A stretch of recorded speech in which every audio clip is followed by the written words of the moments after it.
Alright, so I'm literally on my lunch break at work right now. But one thing I've been doing lately is learning Spanish.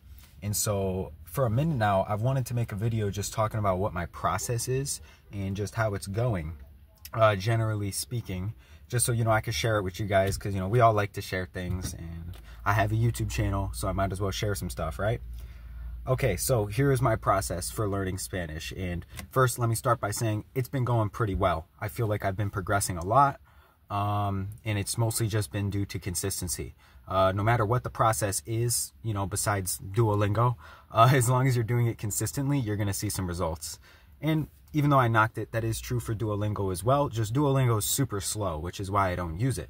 What I do use are Anki flashcards, Dreaming Spanish on YouTube, and ¿qué otra? What else? Maybe, oh yeah, I read books in Spanish, and then I also just actively look for native content. I listen to podcasts in Spanish, I listen to music in Spanish, and I also found this app where you can listen to radio stations in other countries. So I'll listen to the radio stations in Mexico or in Puerto Rico to see what's going on over there, and also to practice listening to native conversation, even if it's just passively, even if I'm just driving and I'll just put it on. So yeah, those are the main things that I've been doing. Let me talk about what exactly I do to make sure I stay consistent. Basically, I have a bare minimum threshold of stuff that I need to accomplish every single day when it comes to learning Spanish. And what that bare minimum looks like is I need to spend, even if it's just 5 minutes, interacting with the language and getting some input, just something. Even if I'm super busy and I'm working a 12-hour shift or something, if I could at the very least just listen to some Spanish music on my way to work, that counts. I've interacted with the language in some sort of way. Listening to a podcast while washing the dishes, anything. As long as I've interacted in some way, that's the bare minimum. But ideally, what I prefer to do is wake up early and spend, 30 minutes to 90 minutes watching Dreaming Spanish videos, comprehensible input. And also spending some of that 30 to 90 minutes studying a bit of grammar, maybe taking some notes on the subjunctive or on, indirect pronouns, whatever it is that I feel like learning that day. And then if I have extra time, I'll read a little bit in Spanish, and I'll really break down each, paragraph and take notes about the words I don't know, look up words that I don't know, take notes about the grammatical structures being used until I can understand that entire passage of the book. And I try to get at least one page whenever I do read. But yeah, so that's like the ideal, is to try and get 30 to 90 minutes of real studying, actual input every day. But like I said, bare minimum on those really busy days where, I wake up, I got to be at work in 30 minutes because I have a 6 a.m. shift or whatever, and I'm not going to be home until super late at night, whatever. On those days, at the bare minimum, I try to at least just listen to some music in Spanish or just do something where I'm interacting with the language in some sort of meaningful way. The second thing that I try to do every day is review my flashcards. That active memorization, super important. So every day, I really just try to, even if I only do 5 flashcards, even if I barely touch the thing, I try to at least just open up the app. Because a lot of the times I find when I open up the app while sitting there, eating my lunch at work, or, while twiddling my thumbs after I get off for the day, I usually end up studying a lot. All I have to do is open the app, and usually I'll end up reviewing 20, 30, 50, 100 flashcards all of a sudden. And yeah, that's just one thing I try to do every day. So even if I don't have the time to review 100 flashcards in a day, I'll at least review 5, at least just open that app. So those have been the main 2 things that I try to do every single day. And then the third most important thing, which I forgot to mention in the beginning, is using an app called italki. Most of you have probably heard of it if you're, serious about learning your language. Then yeah, you've probably heard of italki. And what it is it's an application on your phone that allows you to create appointments with tutors in any language, whatever language you're trying to learn. There's native speakers on italki, and they'll help you learn it. And yeah, so I do an appointment with my tutor once a week, and it's just an hour of Spanish conversation. He helps me with the grammar. It's a wonderful thing. And yeah, that's pretty much it for conversation. That helps me, you know, practice building sentences, practice putting those puzzle pieces together in real time in order to convey my thoughts to another human being and, you know, respond to their questions and all those things.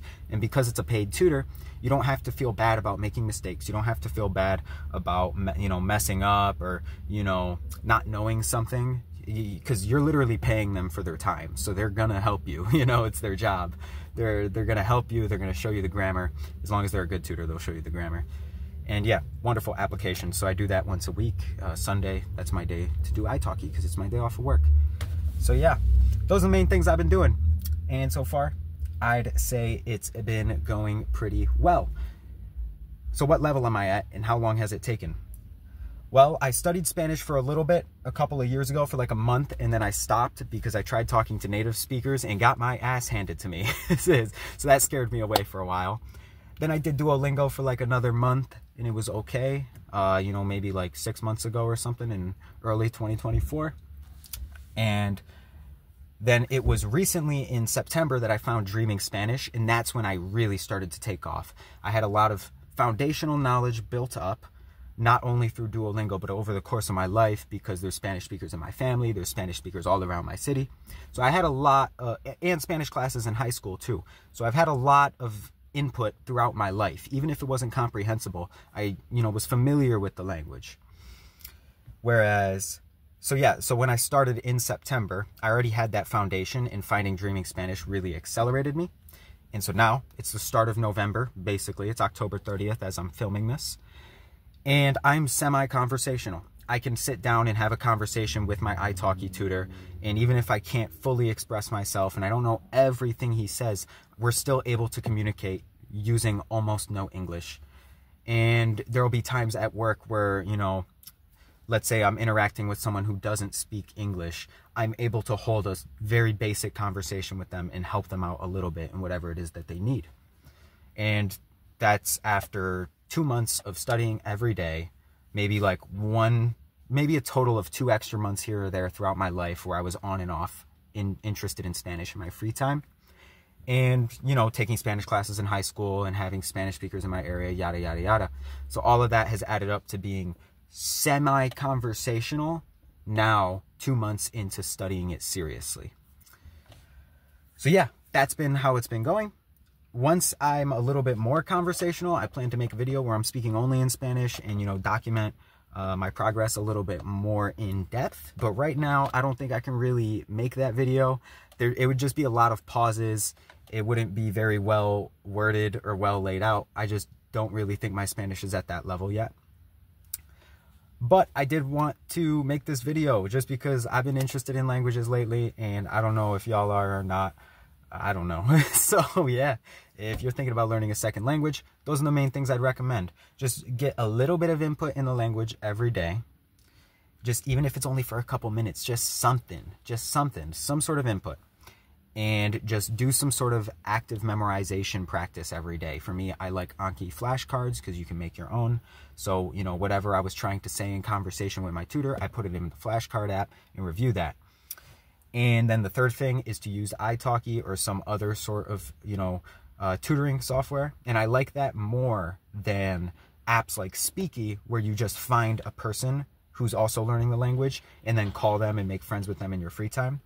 I don't like apps like that as much as I like italki, because in apps like that, the incentive for the person who you're communicating with to actually teach you the language is a lot lower because you're not paying them. So if you're willing to pay some money, which you probably are if you're serious about actually learning the language, highly recommend italki or, you know, Preply. There's a bunch of apps like that. And those are the main 3 things. Those are the main 3 things I've been doing on a daily or weekly basis to improve my Spanish. And the final thing I'd probably say is if you're semi-conversational in your target language and you're wondering, you know, what to do when it comes to speaking to native speakers in real life, my rule of thumb right now is if their English is better than my Spanish, I'm speaking to them in English. The only way I'm speaking to them in Spanish is if they need me to speak to them in Spanish, because it's just the type of thing where I don't want to speak to them in Spanish and then, you know, mess up and then they start speaking to me in English and then I feel like a fool. I, you know, don't want any of that. So that's been my rule when it comes to speaking to native speakers. If they need me to speak Spanish to them, I'll speak my broken Spanish and we'll communicate. But if they know how to speak English, I'll speak English. So yeah, that's the video. I hope y'all enjoyed it. And I think I got to get back to work. So yep, I will catch y'all next time.